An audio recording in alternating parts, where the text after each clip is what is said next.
आपण याच्या आधी व्हिडिओ टाकला होता की रान लोटर मारून त्याच्यामध्ये आपण हरभरा 13 किलो फेकला होता 10 पांडासाठी.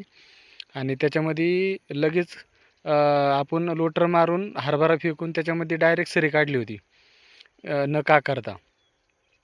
तर शेतकरी मित्रांनो, तुम्ही बघत असताना आता त्याच क्षेत्रामध्ये मी आता उभा आहे. तर तुम्ही बघा, एकसारखा हरभरा बसलेला आहे, पाताळ पण नाही दाट पण नाही, एक नंबर ओरंब्यावरती हरभरा आलेला आहे. सरीमध्ये बघा, आता फक्त पाणी देताना हे जो दिसतोय तुम्हाला ह्यो खड्डा, याच्यातून पाणी द्यायचं फक्त. आता आपण तिसरं पाणी देणार आहे. आता याला तुम्ही बघत असताना फुल लागलेलं आहे आता, आणि काही ठिकाणी हरभरा पण लागलेला आहे. तुम्ही बघत असताना एक नंबर प्लॉट आलेला आहे शेतकरी मित्र. केलेली पद्धत आवडली का हे कमेंट करून नक्की सांगा. धन्यवाद.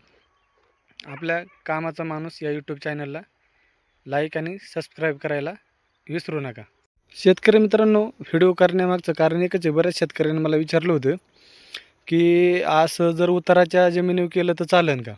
उताराच्या रानामध्ये ही सिस्टीम चालणार नाही, कारण त्याला ओरंबा ज्या टायमिंगला तिवठण त्या टायमिंगलाच वरती ओरंब्यावरती हरभरा येणार आहे.